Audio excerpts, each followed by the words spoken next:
নমস্কার, north east নিউজে আপনাদের স্বাগত জানাই। মণিভূষণ চৌধুরী। পরিকল্পিত ষড়যন্ত্র করে মিথ্যা মামলায় সাকিব ব্লগারকে ফাঁসানোর চেষ্টা হয়েছে বলে দাবি। সম্প্রতি কচুদরম থানা এলাকায় ফাইন্যান্সে কেনা মোটরসাইকেল ও স্কুটি চুরি হয়েছে দেখিয়ে ইন্স্যুরেন্স ক্লেমের মাধ্যমে লোন মেটানোর একটি অভিযোগ চাঞ্চল্য সৃষ্টি হয়েছে। তবে অভিযোগের কেন্দ্রবিন্দুতে থাকা ফেসবুক পেজ সাকিব ব্লগারের স্বত্বাধিকারী সাকিব আহমেদ লস্কর সব অভিযোগকে সম্পূর্ণ মিথ্যা ও পরিকল্পিত ষড়যন্ত্র হিসেবে দাবি করছেন।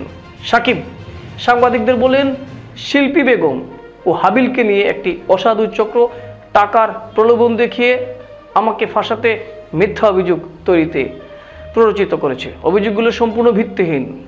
আমার মানহানি করার জন্য আমি পুলিশ সুপারের কাছে যাব এবং সঠিক তদন্তের মাধ্যমে সত্য উদ্ঘাটিত করার দাবি জানাবো। অন্যদিকে অভিযোগকারিণী শিল্পী বেগম জানান, তার পিতার নামে ফাইন্যান্সে কেনা একটি স্কুটি সাকিব ও তার সহযোগীরা বন্ধন লোনের নামে নিজেদের হেফাজতে নিয়েছিলেন। পরে স্কুটি চুরি হয়েছে দেখে তিনি স্বাক্ষর দেওয়ার জন্য চাপের মুখে পড়েন। তিনি রাজি না হওয়ায় তার সাথে টানা হেঁচড়া ও মারধর করা হয়েছে বলে থানায় অভিযোগ দায়ের করা হয়েছে। সাকিবের দাবি, অভিযোগগুলো মিথ্যা, তা বানানো এবং পরিকল্পিত ষড়যন্ত্র। অভিযুক্তরা মিথ্যা মামলায় জড়িয়ে তার সহকর্মীদের মারধর করেছেন। ন্যায় বিচারের জন্য তিনি কাছাড়ে পুলিশ সুপারের কাছে যাবেন এবং সঠিক তদন্তের জন্য তা ফলপ্রসূ হবে বলে তার আশা। নর্থ ইস্ট নিউজের প্রতিনিধি অমল ঋষির প্রতিবেদন।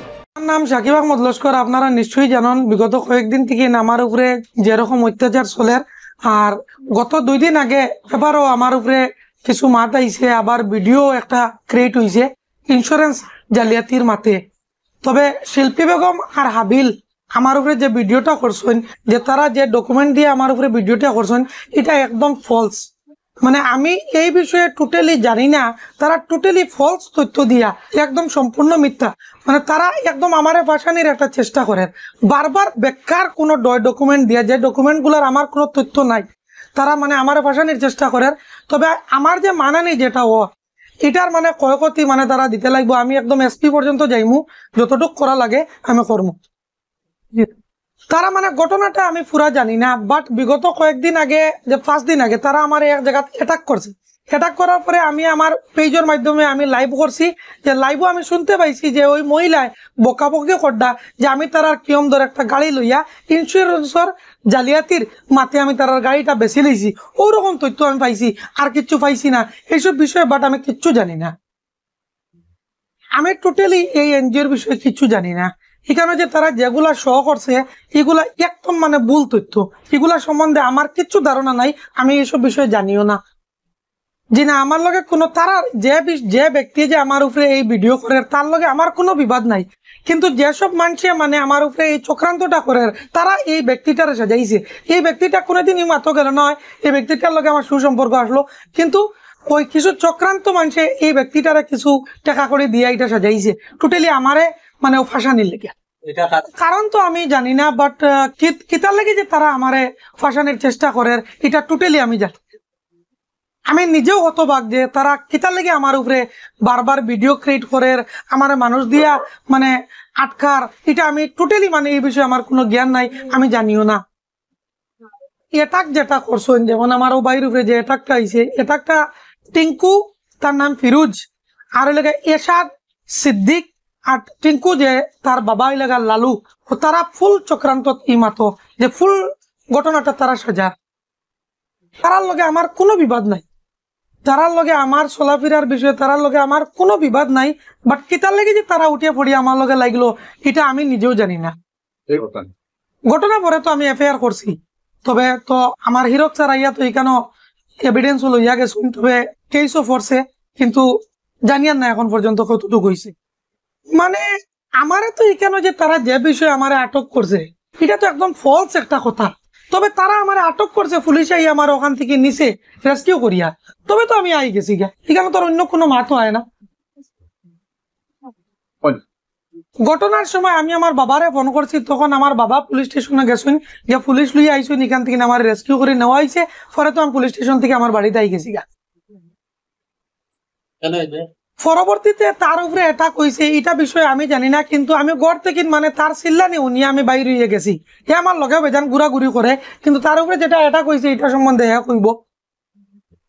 আব্দুল রাজীব লস্কর, আমার বাড়ি দক্ষিণ মনপুর পার্ট 5 কচুদরম এলাকাত। আমার লগে সাকিব ভাইয়ের সম্পর্ক, আমরা ব্লগিং করি বা যে কোনো খেলাত গিয়ে এন্টারটেইনমেন্ট ভিডিও আমরা করি, এটা আমরা সম্পর্ক।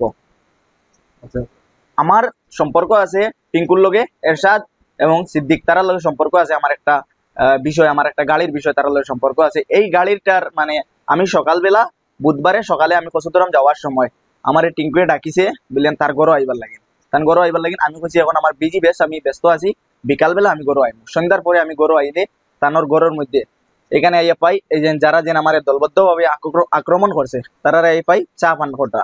এখানে আমারও চা পান করাইছেন। চা পান করানোর পরে আমার যে বিষয় যেটা, আমি এই বিষয়টা তুলে ধরার পরে তারা আমারে এখানে জানে আমার আক্রমণ চেষ্টা করে, যে এই বিষয় কিতা লাগিন মাতস বা সেটা তোরে আগে কইছি মাতিতে না, এইটা বলিয়া আমারে আক্রমণ করে। পরে আমি এখানে যান বাঁচাইবার লাগিন তারা বাড়িতে গিয়ে আমি দৌড়িয়ে বাগি যাই।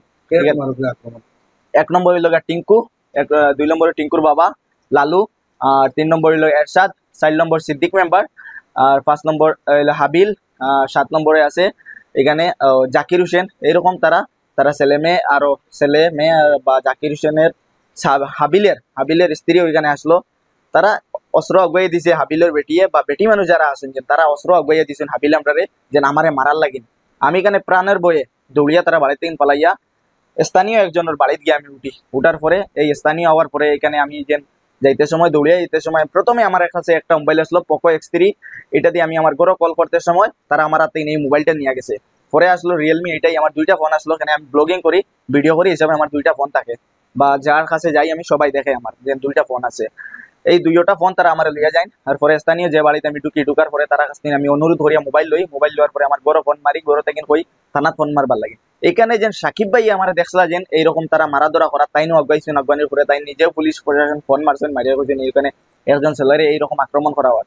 এরপরে আমি স্থানীয় যে বাড়িতে আসলো সেলিমুদ্দিনের গড় আমি গেরিলোর ভিতরে বন্দি হই এখান থেকে। এরপরে পুলিশ এসে পুলিশ প্রশাসনে আইয়া আমার এখান থেকে উঠাইয়া নেওয়ার পরে আমার মেডিকেল করায়। মেডিকেল করার পরে পরের দিন আমি আইয়া একটা এফআইআর দার্জ করি থানাত। এফআইআর দার্জ করার পরে ওসি স্যারে আমার সেকেন্ড ওসি স্যার হিরুপ স্যার তাই আমার কইছেন যেন সাইন মারবার লাগে। আমি সাইন মারছি, সাইন মারি দিয়ে আই গেছি। কইছেন পরবর্তীতে তাই স্টেপ নিবা এটা যেন